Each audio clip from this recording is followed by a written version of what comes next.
नमस्कार, छत्तीसगढ़ के इस खास बुलेटिन में आपका स्वागत है। मैं हूं आपके साथ हर्षवर्धन सिंह। तो आइए रुक करते हैं आज की खबरों का। बालोद जिले में नियम कायदों को ताक पर रखकर संचालित फर्जी खदान अब मौत का कुआं बनती जा रही है। एक महीने में एक व्यक्ति और आधा दर्जन से ज्यादा पशु अपनी जान गंवा चुके हैं। बावजूद इसके अपने ऑफिस में बैठकर जिले के खनिज अधिकारी तमाशा देख रहे हैं। नियम कायदों को दरकिनार कर बीते कई सालों से संचालित फर्जी खदान की तरफ अब तक जिले के खनिज विभाग के अफसर कोई ध्यान नहीं दे रहे हैं। जिम्मेदार ओहदे पर बैठने वाले बालोद जिले के खनिज अधिकारी अब अपने आप को मंत्री से बढ़कर समझने लगे हैं। ऐसा हम इसलिए कह रहे हैं क्योंकि बीते दिनों प्रदेश के कैबिनेट मंत्री अनिला भेड़िया अपने विधानसभा क्षेत्र के आदिवासी इलाकों के दौरे पर रही। इस दौरान मंत्री ने फर्जी खदान में होने वाले मौत को लेकर चिंता जताई थी और जिले के कलेक्टर से इस विषय में चर्चा करने की बात कही थी ताकि दोबारा इस तरह की घटना ना हो।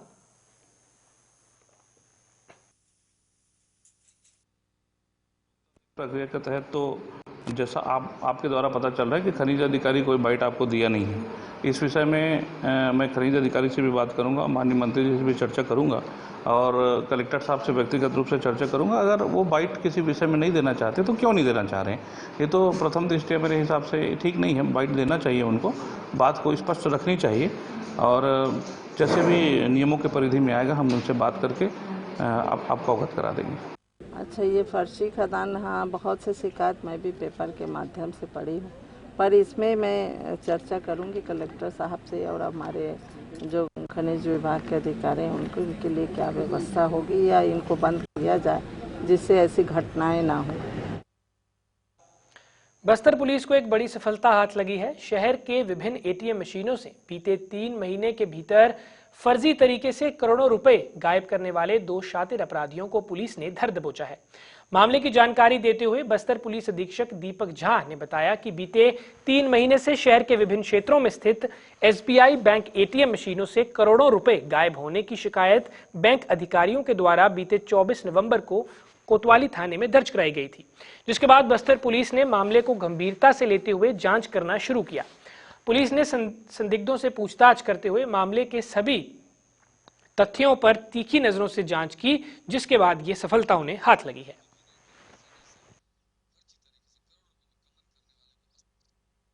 शहर के विभिन्न एटीएम मशीनों से फर्जी तरीके से करोड़ों रुपए को गमन करने वाले को बस्तर पुलिस ने यूपी के जौनपुर से गिरफ्तार कर बस्तर ले आई है।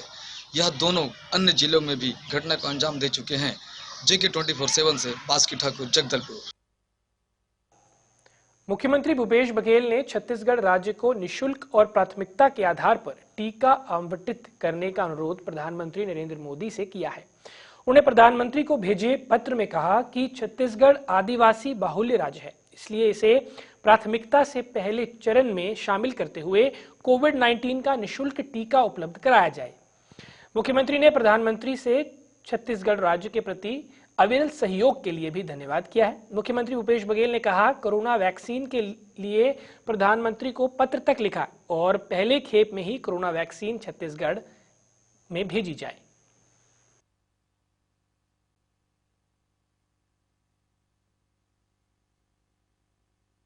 कोरोना वैक्सीन के लिए यही कि देखिए पूरे देश में चर्चा हो रही है, ऐसे समय में कोरोना वैक्सीन उपलब्ध हमारे प्रदेश में हो, इसके लिए मैंने प्रधानमंत्री से आग्रह किया कि हमारी छत्तीसगढ़ पीछे ना रह जाए, तो हमको भी उस पहली खेप में ही छत्तीसगढ़ में कोरोना वैक्सीन आए, इसके लिए मैंने निवेदन किया है। अंतर्राष्ट्रीय दिव्यांगजन दिवस के अवसर पर समाज कल्याण विभाग द्वारा राजधानी के माना कैंप स्थित फिजिकल रेफरल रिहैबिलिटेशन सेंटर कार्यालय में आज दिव्यांगजन राज्य स्तरीय पुरस्कार और सम्मान समारोह का आयोजन किया गया। मंत्री रविंद्र चौबे और मंत्री अनिल भेड़िया ने दिव्यांगजनों को आधुनिक कृत्रिम अंग निःशुल्क प्रदान किए। इसमें कृषि मंत्री रविंद्र चौबे और समाज कल्याण मंत्री अनिला भेड़िया शामिल हुई। इस मौके पर कृषि मंत्री रविंद्र चौबे ने कहा कि दिव्यांगों के अवसर देने की बात दिव्यांगों को कोई सहानुभूति की आवश्यकता नहीं होती, उनके पास चुनौतियां बहुत हैं।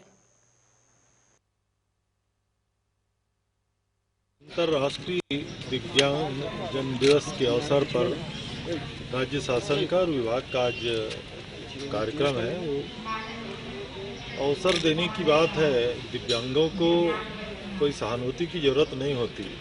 चुनौतियां उनके सामने बहुत होती है, लेकिन जिस तरीके से सरकार के द्वारा उनको अवसर मुहैया कराया जाता है, जैसा कि भी आदरणीय मंत्री जी बता रही थी, यही आवश्यकता है समाज में हमारे साथ वो कदम ताल करके चल सकें, उनको अवसर मिल सके, उनका सम्मान बना रहे, और इसीलिए इस प्रकार के कार्यक्रम का आयोजन होता है। आज इस अवसर पर जो दिव्यांगजनों के लिए जो अच्छे कार्य किए जा रहे हैं जिनके द्वारा, उनको सम्मानित करने का कार्यक्रम है, और कुछ दिव्यांगों को अपनी तरफ से सरकार के द्वारा जो प्रदाय किया जाने वाले सामान है उनका वितरण किया जाएगा।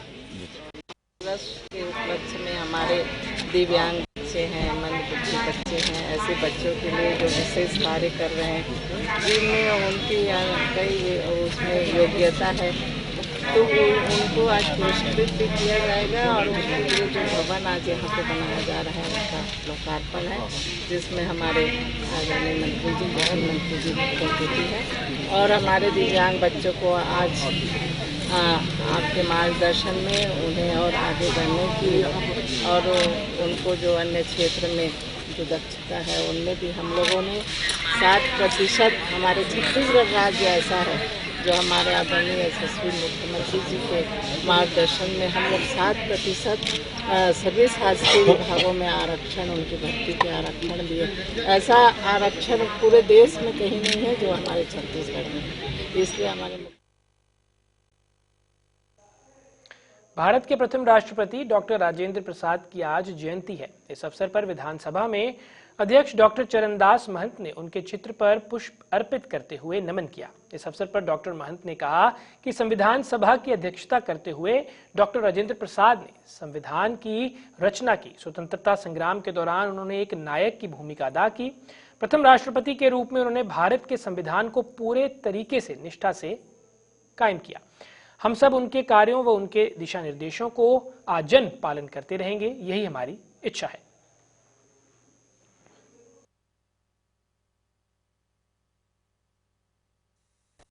आज जयंती है डॉक्टर राजेंद्र प्रसाद जी की। हम लोगों ने पूरी श्रद्धा के साथ उनको नमन किया है। संविधान सभा की अध्यक्षता करते हुए उन्होंने जो संविधान की रचना की, स्वतंत्रता संग्राम के दौरान में जो उन्होंने एक नायक की भूमिका अदा की, प्रथम राष्ट्रपति के रूप में उन्होंने जो भारत के संविधान को पूरी तरीके से संरक्षित किया, संवर्धित किया, और जो उन्होंने राष्ट्र निर्माण में अतुलनीय योगदान दिया है, उसको हम सब लोग नमन करने आए हैं।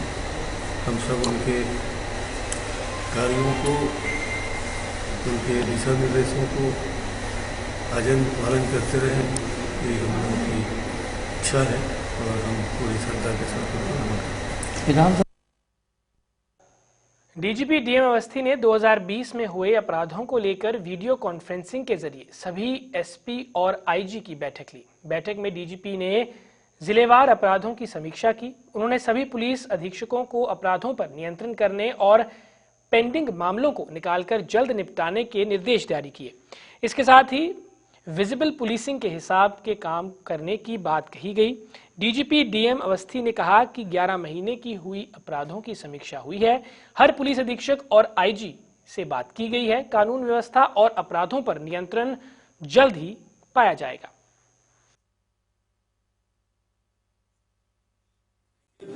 अभी 11 महीने के अपराधों की समीक्षा हुई है।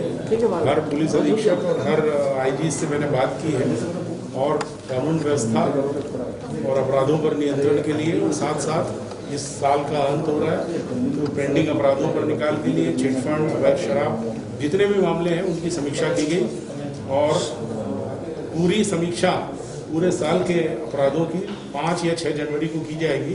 वो फिजिकल रूप से यहाँ आएंगे, उन्हें बचा हुआ जो टाइम है इस महीने का, और साथ साथ पुलिसिंग में जो विजिबल पुलिसिंग का जो हमने कॉन्सेप्ट लाया है उसको भी चलाने के लिए, जैसा दुर्ग में भी शुरू हुआ है, सभी जगह इसको बोला गया है, जिससे कि लोगों के मन में विश्वास और उत्साह की भावना रहे, और पुलिस अपनी समस्त जिम्मेवारियों को निभाने के लिए कृतसंकल्पित है।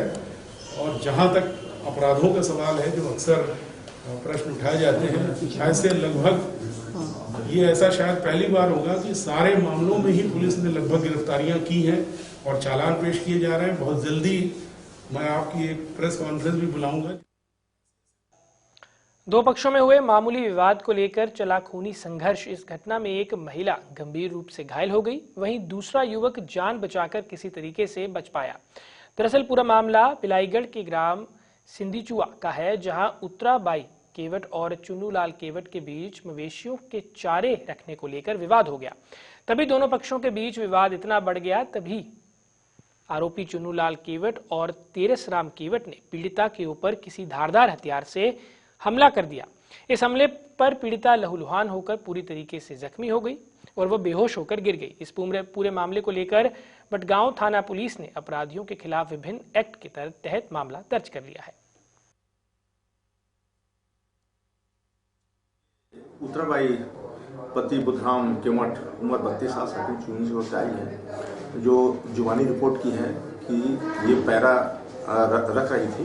उसी बीच में उनका जो पड़ोसी है चुन्नूलाल और तेरसराम भी पैरा रख रहे थे, जिस बात को लेकर दोनों में वाद विवाद हुआ है। इसी दौरान उसमें हाथ में कस भी मारते हैं और पास में रखे एक लाठी से उसको सर में मारते हैं, जिसमें उसको किसी ने उठाया, जिसमें 294, 506, 323 का अपराध दर्ज कर बेचना में लिया गया है। प्रकरण अभी जांच पे। अच्छा सर, किस बात को लेकर के मारपीट हुई? पैरा तो रखने पर से बात के हैं, पैरा मवेशी खिलाने के जो पैरा है उनको रखने पर की बात से हुआ है। जो पीड़ित और जो मारे रिश्तेदार है क्या? वो दोनों जेठ है और उसका भाई वो बता रहे हैं, दो परिवार है। छत्तीसगढ़ जनता कांग्रेस के प्रदेश अध्यक्ष अमित जोगी ने धान खरीदी के दिन गौरेला पेंड्रा मरवाही जिले में निगरानी समिति के साथ धान उपार्जन केंद्रों पेंड्रा निरीक्षण करने पहुंचे, जहां पर उन्होंने धान उपार्जन केंद्रों की व्यवस्थाओं को देखा। राज्य सरकार के ऊपर गंभीर आरोप भी लगाए। साथ ही राज्य सरकार के द्वारा 2500 रुपए क्विंटल धान खरीदी की बात को याद दिलाते हुए कहा कि अभी किसानों को पिछला 2500 रुपए धान का पूरा रकम नहीं मिल पाया है। राज्य सरकार पूरी तरीके से फेल हो चुकी है। मंडियों में एक दिन में सिर्फ 10 से 12 किसानों को टोकन दिया जा रहा है। अगर इस हिसाब से खरीदी होती तो किसानों का धान खरीदने में 6 महीने लग जाएंगे।